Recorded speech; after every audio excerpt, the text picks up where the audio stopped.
Welcome to Reach Church. I'm Marshall Fant, the Director of Church Consulting and Strategic Planning for Gospel Fellowship Association Missions.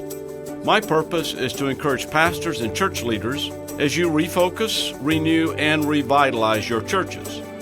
We've established this podcast to offer practical tips and suggestions as you equip disciples to make disciples. This is Marshall Fant. Welcome back to GFA Missions Podcast Reach Church. We're so thankful that GFA sponsors this, and I appreciate so much all the GFA staff that makes this possible. And today, I've got a good friend of mine, Pastor Dave Shoaf. Welcome. Well, welcome. I'm delighted to be here, and I appreciate all you do. Oh, yeah. So Pastor Shoaf and I are I'll say partners trying to help churches. Okay, so Pastor Shoaf, tell everyone where you pastored for how long, and you and your wife, how many children, grandchildren, and all that type stuff. Okay, start at the bottom. 7 grandchildren, 3 children, and that's some of the pictures behind them. Yeah, behind I see me. that over your shoulder. And yeah. I was in Bolingbrook for 44 years. Wait a minute, what state? What state? Bolingbrook, Illinois. Illinois, there we go. Southwest Chicago. Okay. And then I've been with GFA doing some interim work since then. All right, so Delight. Oh, no, it's great to have you and your wife. And, of course, we know in the interim world where you go from church to church for season to season, your wife is the hero because she's leaving home, setting up a new home, and staying there for a while and then going to the next one, right? So yes. Now, you and Trina, how many churches this year? So you're an interim right now for the sake of our audience. And Correct. This is number, what, 3? 3. Okay. Correct, 3. Okay, so here's a topic I challenged. I put kind of a plea out to all our interims because we know that the topic of, again, the interim ministry would be a pastor that comes in, like Pastor Shoaf, from when they're without a pastor and helps them find a pastor, okay? And we know churches without pastors are vulnerable. We always go back to Numbers 27:17 and Moses' prayer before he departed his earthly ministry. He prayed the Lord. He said that the congregation of the Lord may not be like sheep without a shepherd. And then the verse that we love so much as interims would be John 9:36. And we know the first part, but when he, Jesus, saw the multitudes, he was moved with compassion on them because they fainted and were scattered abroad as sheep having no shepherd. And then he goes on to say, therefore, pray the Lord of the harvest to send workers into the harvest, or laborers into the harvest. So sheep having no shepherd. And what happens so much of the time, a pulpit committee comes together to find their next under shepherd. And what Pastor Shoaf and I want to talk about today would be, now this is the way I'm wording it, so Pastor Shoaf, you can reword it the way you want to. But I changed, the first title was 5 common mistakes. Was that right? 5 common mistakes pulpit committees make? Isn't that the way we titled it to begin with, something like that? Yeah, and then we decided it should be serious mistakes. Or that's your kind word. My word is disastrous. Okay. So again, I'm speaking with Pastor Shoaf on these questions, and as we look through this, and as we were talking through it, he had a very interesting observation, just kind of as an introduction. So if I remember our conversation, you brought up 2 groups: families and corporations, and then churches. So give our audience kind of your analogy there. Well, families typically have wills and guardianships for their children. At least they should. Corporations have some kind of succession plan, and churches have nothing. Most churches have nothing. Correct. Yeah. Okay. Yes. And so when there's no succession plan, now we know some some churches without pastors could be sudden. It could be from death. Yes. Pastor suddenly is disqualified, or some other dramatic change. But normally, that's not what we walk into. Normally, we walk into a church, right? So where a pastor's retiring, is that what's come up in the 3 you've done, or what were those scenarios? Correct. Okay. So as we talk about these, all right. So let's just jump into it. So number one, 5 common mistakes, 5 serious mistakes pulpit committees make would be number one, not having a plan or process. Not having a plan or process. So, Pastor Shoaf, if you want to run with that, and we'll just go back and forth. So how would you start addressing a pulpit committee on coming together with a plan and process? I really think this might be the most important, or at least the foundational one to the other 4 that's coming.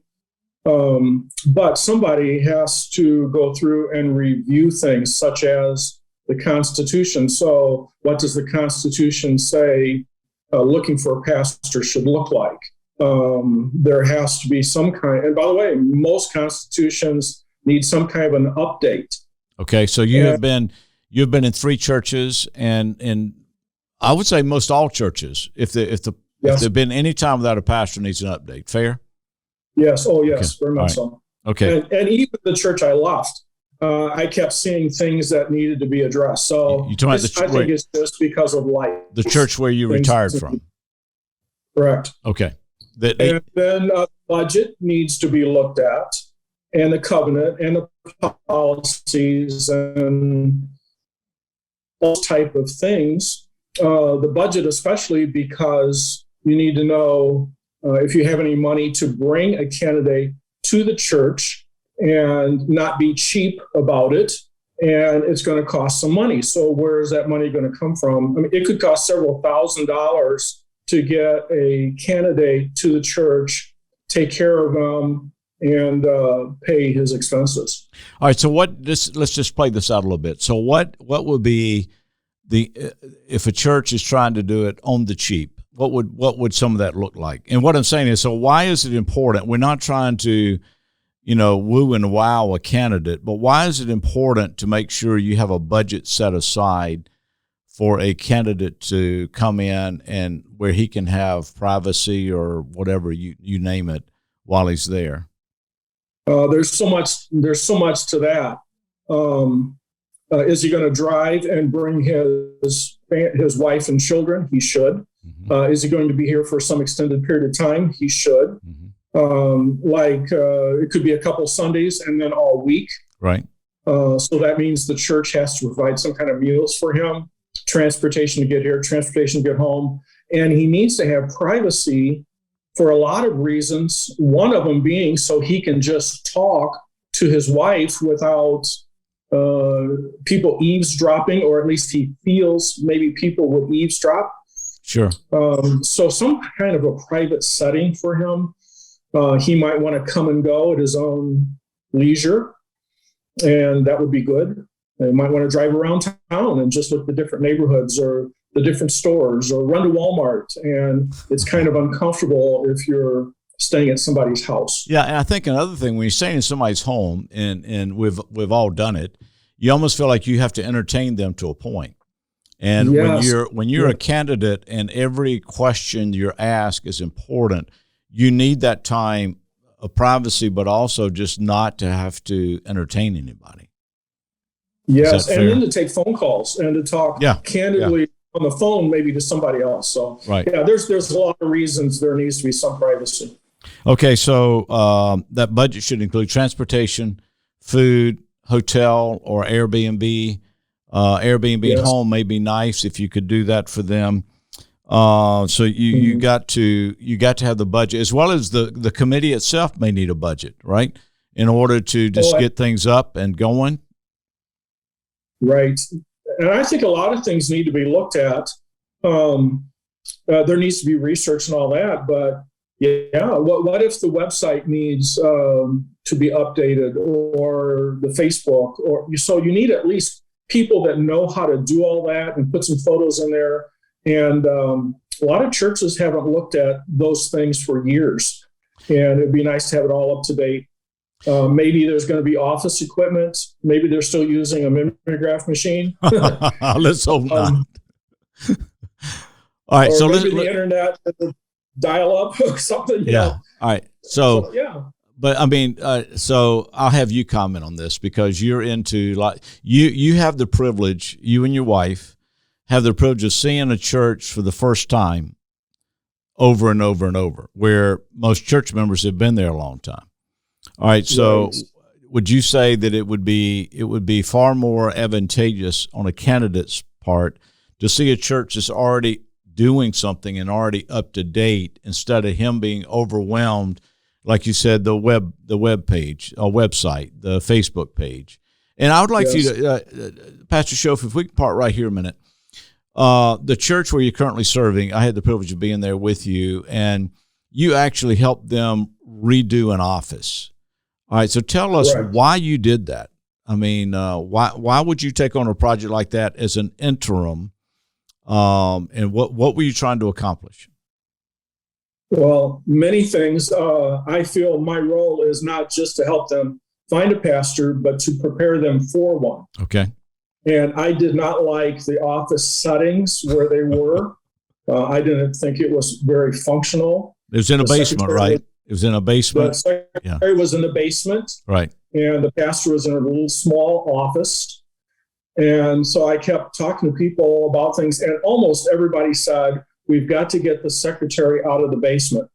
Okay. So it was something they knew and they wanted, but they just needed somebody to step it up. And so I got with one guy, and we just started working on taking stuff out, like the paneling and all that, and redoing the ceiling. And then everybody joined in.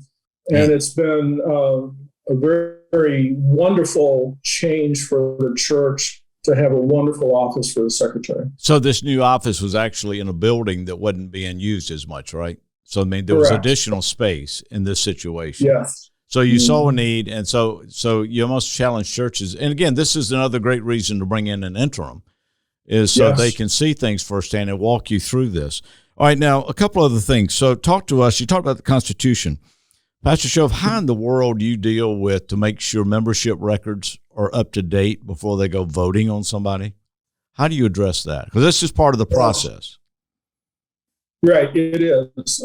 Some churches hardly know where their membership list is. Other churches are pretty close to having it accurate. This church here, they were pretty close to having everything up to date. So yeah, you have to have that. That's a constitutional legal thing, that those records have to be found out. Most churches do not have good financial records. They're all in a file cabinet somewhere, but they're not organized in a way so that they can be perused and understood. A lot of churches don't have a good accounting program. And I'll just throw one out, like Power Church or one of these other ones that are tailor-made for churches. Yeah. And so a guy that's interested in the church is going to want to know where the finances are and see it in some kind of an understandable form. All right. So as they're doing this, it's also putting together a church profile, right? So all this is working together to get the church ready to be able to tell a candidate, even though at this point we on our timeline we haven't even identified a candidate yet. We're just getting ready. Yeah. So this is way back before you even start searching resumes. You're establishing a process and a plan. And all right, so talk about this now. Also, how do you make sure you got the right people on the pulpit committee? Okay, well, some churches don't have deacons, or they don't have people that are maybe understanding how you even look. So again, an interim, it can be really helpful to give them places to search. I went to a church, and their little tiny pipeline of candidates was from the wrong source. And so I think I really helped them to understand that there's a lot of better places to look for than the internet, Yeah. But I like the idea that both husband and wife will meet at certain times to discuss either the candidate or prepare for one coming. So couples, to me, is a very strong point. Yeah. I don't meet with couples all the time, but there are times wives really have some insight, guys don't. So you're saying, all right, so let's just say the pulpit committee made up of the deacons. Yes. And you're saying there needs to be a time, from your experience, where the wives become a part of that to give their input on, especially when somebody's coming to town, how you're going to take care of the wife and things that the women see that we don't see. Is that a good way to put it? Correct. All right. So, and then the ability to email and text and do other searches on the internet, that type of thing is also very important. So really, the pulpit committee, you've got to have somebody on there that's tech savvy to do a lot of the communicating. A couple people, you're going to wear one guy out if it's just one guy. Yeah. All right, and again, this could be another reason to bring in an interim is to guide them through this. Even though the interim is not there, he's not a voting member of the church. He can be there to guide them through. And again, I had one person tell me that they didn't want an interim because they didn't want him to take over. Well, they don't understand a biblical view of the interim. Okay, so I just couldn't help but throw that out there. Yeah, all right. Or shepherd. Yeah, sure. All right, so we're still on plan and process, and as we're doing this, we got the membership records up to date. Who are the voting members? You got the Constitution up to date. We've got the right people on the committee. The church needs to know who they are and where they are. So you mentioned a couple of comments on that, how you help churches really know who they are and where they are about the community, and how would you help a church put together a profile describing their church and their community? Why is that important? Well, most younger candidates will be able to search the community and know the quality of the schools and know the weather, for example. Like I've got snow on the ground here, and some people maybe from Kentucky would not even think that it's cold. Right. But everything from the salaries, shopping centers, wives want to know where the stores are, how far away is it, crime, income, and it's very helpful for a guy coming to town, and he can see that, and he knows if he's a fit for that kind of community. All right, so the last thing I want to discuss, all right, so we're still in number one. In other words, 5 common or disastrous mistakes, and then we'll move on. But I think you said it well. This is probably, without a plan and a process, really nothing else could take place. So we're still in the prepare mode on our timeline of calling someone. So what about putting together a questionnaire for the candidate to answer, or for the church to ask the candidate? Yes, I've been privileged for other pastors to give me questionnaires that they have asked candidates. I've passed it on. Even when I left, I gave them. And it's kind of common to have like 60 questions that are important for the church to be able at some point to ask the candidate. All right, now. And these are kind of hard questions, but they get down to nitty gritty stuff. And so those type of things are available, but again, before you have a person in mind, you should have the questions ready. There we go. Yeah. Is that a copyrighted document, or could we post that in our show notes? Do you know? You could do that. It's not copyrighted. All right. If you would send that to us, we'll put it in the show notes. All right. So at least they'll have a sample of what to go with. Okay. All right. Number 2. Okay. Common mistake, disaster mistake number 2 pulpit committees make: not taking their time. Yes. Okay. Yes, true. Yeah. Especially if they've gone without a pastor for a while, even if they're not thinking interim at the beginning, the pulpit committee gets burned out. And so they want to hurry and get over the pain. And finding a fit can be difficult because some of the good guys that are out there, they've kind of limited their desire to pastor in a particular part of the country. Or maybe their income level or their income needs won't match the particular church finances. So finding one can be difficult. That's why an interim can kind of help keep it together. It can fill the pulpit. He can field questions from the candidates. He can help the pulpit committee widen maybe their search. And maybe ask the hard questions about the Constitution or the budget or that type of thing. So, I'm an interim promoter. I think it's really helpful to church, but you got to take time, and an interim can kind of slow that panic up to more reasonable pace. Yeah, and I agree. And just another comment, I agree with everything you said. Another comment would be slowing down or not rushing helps you. We all react maybe to our previous pastor, and maybe he was a great pulpiteer, and that's what you expect. And what I'm saying is, I think the more time you take, especially again, this isn't a podcast just on the interim ministry, but it does show you the advantages of the interim. It gives the congregation a chance to recalibrate. Okay, what does the Bible require of a pastor, of an elder, versus what you just want? So you're recalibrating and not just reacting to the previous pastor. So, but if you're rushing it, you probably have not gotten over your previous pastor. I don't mean that in a negative way, even in a positive way, because he may have had a huge. All right. So, anything else on taking your time? No, I just think if you kind of, by the way, you pray better, you have better records, you have. No, wait, so back up. All right, so back up. There's just a lot of reasons to take time. So, Pastor Shoaf, why do you pray better if you're not in a rush? Me personally? Yeah. I mean, as you're leading the church. Well, yeah, I pray better when I'm not panicked. There you go. Okay. I have to I have to realize that God is in this. Right. I've had to work through some things myself personally. Just even in this church, and this is a great church, but I've had to slow up and realize that God was doing some things I didn't think he was doing, so slowing up does help me. Good. All right. Number 3, 5 common disastrous, serious mistakes pulpit committees make. Number 3, not fully vetting a candidate. Yeah. Not fully vetting. And I know, so give us some comments on that. Well, I love, I think your verbiage was secondary references.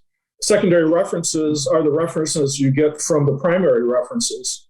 Okay. They're not written down anywhere except when you're talking to a reference and you ask them, who else knows him? And they tell you a name that you haven't seen and you call them.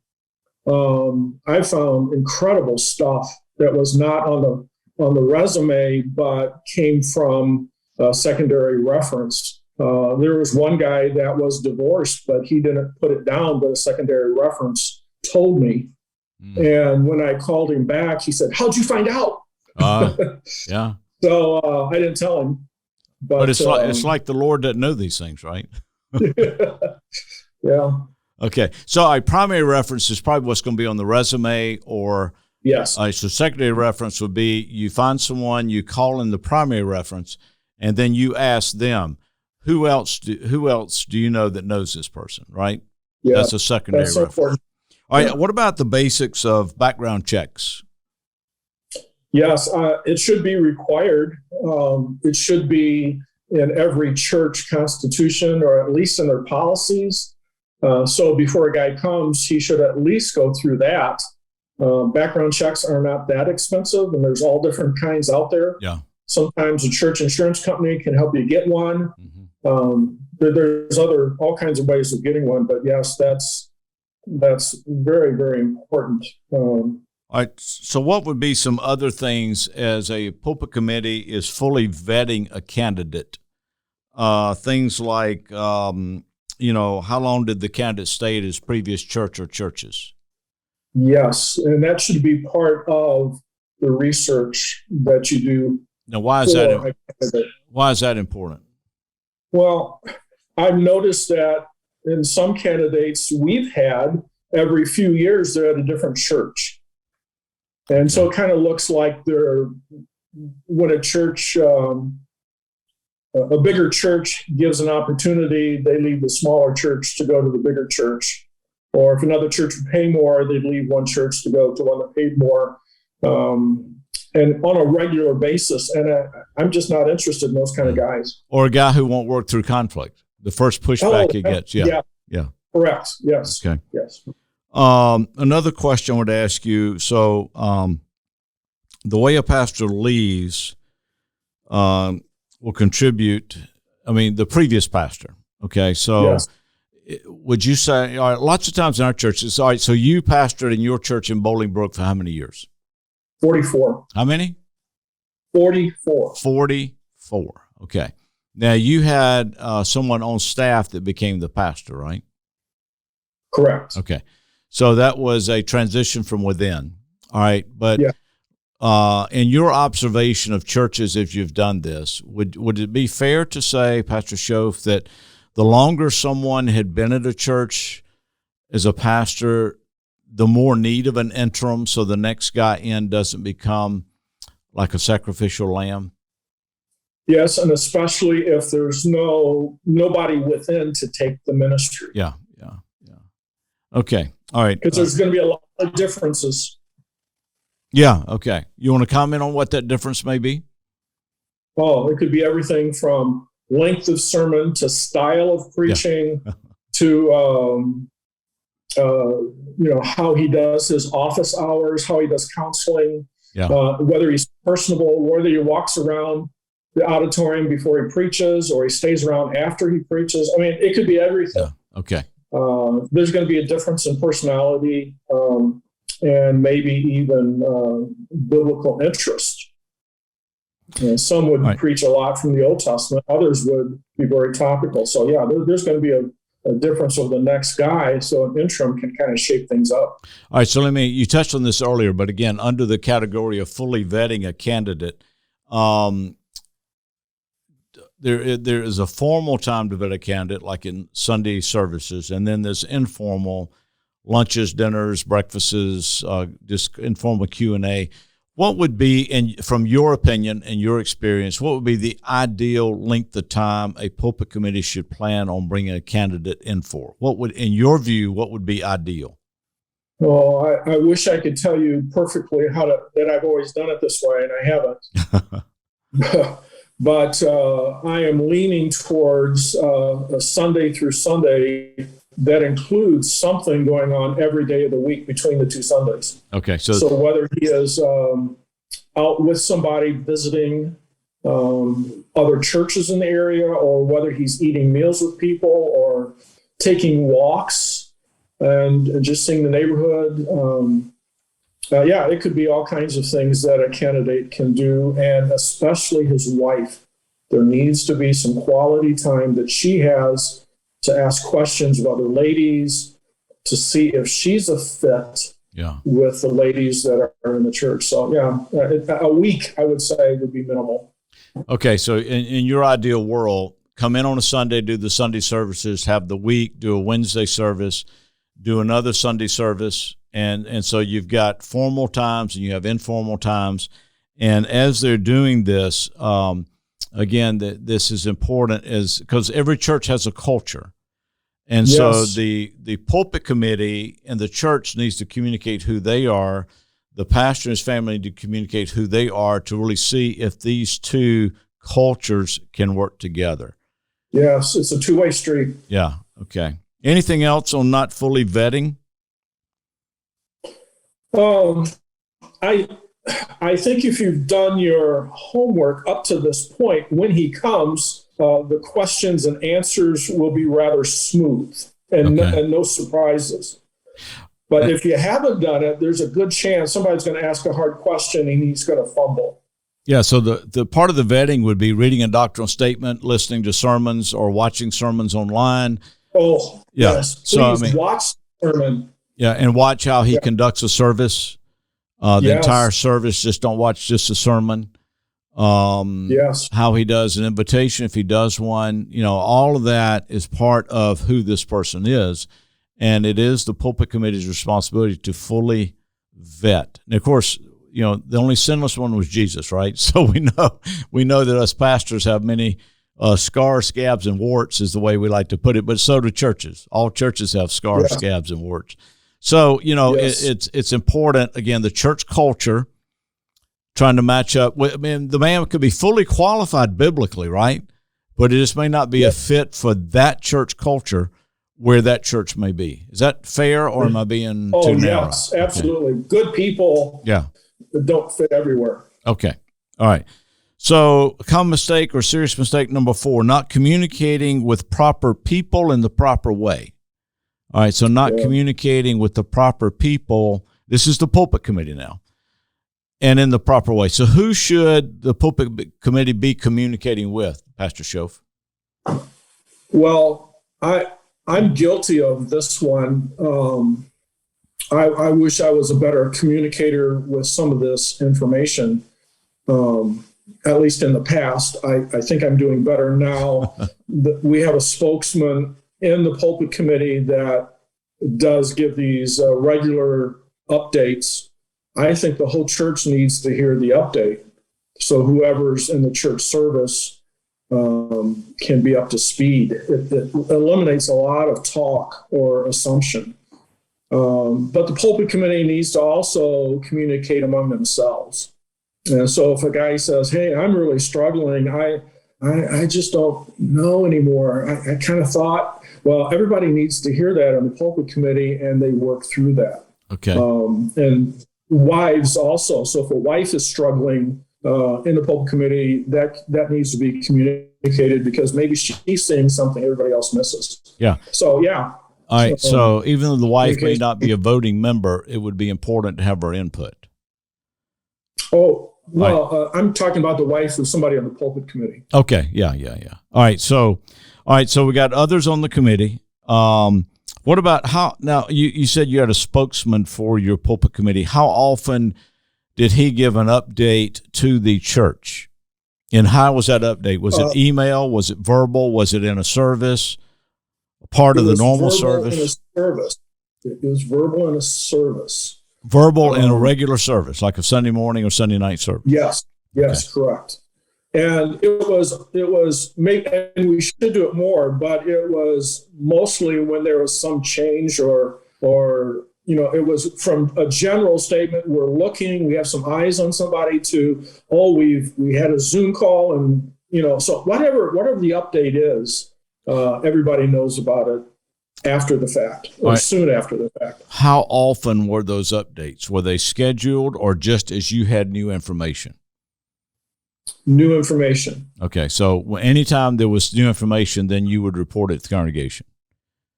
Yeah. Okay. That was our goal. All right. So another thing on the, I think this goes takes for granted, but I want to make sure I mention it, that the pulpit committee should never disclose the man's name or where he lives or anything. It's not like a pastor from Bolingbrook, Illinois. I mean, you don't reference things like that, because until you have the candidate's permission. So it's got to be held in the strictest confidence. And so what you must not communicate is the candidate's name until he gets permission. How else would you say that? True. Yeah, because he may not want to come. Yeah. And then now he's dug himself a hole. So no, you're right. It has to be with his permission. All right. And is there anything wrong with the pulpit committee also sending out an email update, or did you always keep those verbal? We kept them verbal. I personally don't like a lot of emails, so I was just kind of feeling that from myself. We kept it verbal. That way, even some of the older people that don't have emails weren't left out. Okay. All right. So let's get to number 5. And as you can tell, obviously the first one we addressed was the most complex, because until you have a plan and process, you really can't do much else. Okay. Serious mistake number 5, not praying. And of course, we all should operate under this umbrella. Pastor Shoaf, comment on that, please. Who would you pray for, and how often, and what do you recommend? Well, I'm very opinionated on this. I think prayers ought to be very specific. Okay. And so once you've gotten this candidate, then your prayers can be very specific for him and his wife, his present ministry, his traveling. But I think what's often left out is the church. And so we ought to be praying specifically for the people in the church, because again, there's 2 parts of this. So not just for him, but for us as he comes and visits us. and the ministry that we can have to him while he is here, and being submissive to his leadership. So yeah, Okay. it's a big list of prayer. All right, so really, in the big picture, you're praying for the candidate, you're praying for the pulpit committee, and you're praying for the church itself. Yes. Okay. And these regular, ongoing, because unless we're operating under this umbrella, it's going to be fruitless. That's true. Okay. So, all right. So, closing comments. Now, again, this is the big picture, and I'm sure there may be some follow-up questions our listeners may have. But anything else, we'll put in the show notes Pastor Shoaf's email address and the document he recommended, and we'll put some other documents as well. Like one of our interims here, Scott Goodwill's put together a great plan, and he's got a timeline and follows a timeline of planning and preparation. That's the first thing we talked about. And that moves into the search itself. And the next step from there would be a viable candidate brought into the church, and then the call, and then you have a transition time, right, Pastor Shoaf? Yes. So what have you found in the churches you've helped between the time the candidate agrees, okay, the pulpit committee's job's not over until he is in place. So how long a transition normally, what's a reasonable transition from the candidate accepts the call to the time he reports to the church? And what are the variables in there, such as school and that kind of stuff? Oh, there's a lot. If he's renting, then he has to get out of his lease where he is. If he has a house, he has to sell his house. I don't recommend that he moves quickly. I think you probably ought to do it right and at least have it, turn over everything to an attorney if that's how you want to do it and move. But most people want to stay around till they've sold it. Yeah. Sometimes a job would require them to stay around for weeks, like a 6 weeks notice or something. Mm-hmm. Sometimes there's other things involved. One of the candidates wants to finish the semester that he's involved with in school. There's all kinds of things. So I think that's part of the decision and the working of a pulpit committee to make those, I'll say, negotiations of what would be best for both. Okay, so we got things, especially if they have children, especially like in junior high or high school, they may want to finish the semester, finish the year. And then, yes. And if somebody, would you agree with this? If a candidate says, it's going to be 12 months before I can come, then probably he is not the man for this time. So it's got to be a reasonable, the transition time's got to be a reasonable amount and not like a year. Okay. And all right. So then we got the transition, and then the pulpit committee's job is over once his ministry begins. Is that good? And they wrap it up then? But it's really not over until then, right? Good. Yes. Okay. You're right. All right. You got 30 seconds to a minute. Anything else you want to say? Have I led you out of everything there, or what else you want to say? I don't know. I think your 5-point outline here of the seriousness is as good as it gets. I've read a lot of stuff on interim pastoring and all of this, and I think you've brought the cream to the top. So just maybe we didn't talk about it, in depth or perfectly, but these 5 things are absolutely the best. So thank you for putting it together and allowing us to talk about it. I wanted to present these in the positive, but when I present them in the negative, that's the reason I use the word disastrous or serious, because if these are not followed, there are going to be major problems I try to be a positive person, but I did put all of these in the negative for a reason. Okay. All right, Pastor Dave Shoaf, thank you. Appreciate your ministry. Again, he's an active interim pastor. He helps churches through this. His email address and his the article he mentioned will be in the show notes. There'll also be a link to the GFA interim pastor ministry. And if you're a church and you say, what is this about? I didn't know there was such available. we'll be happy to help you that as well. All right, Pastor Shoaf, thank you. God bless, and hope you have a good evening. Okay. All right. Thanks. Thank you. Yep. Bye. You're listening to ReChurch, a podcast of Gospel Fellowship Association Missions. If you would like more information about our ministry or how we may assist you and your church, visit us at gfamissions.org/consulting.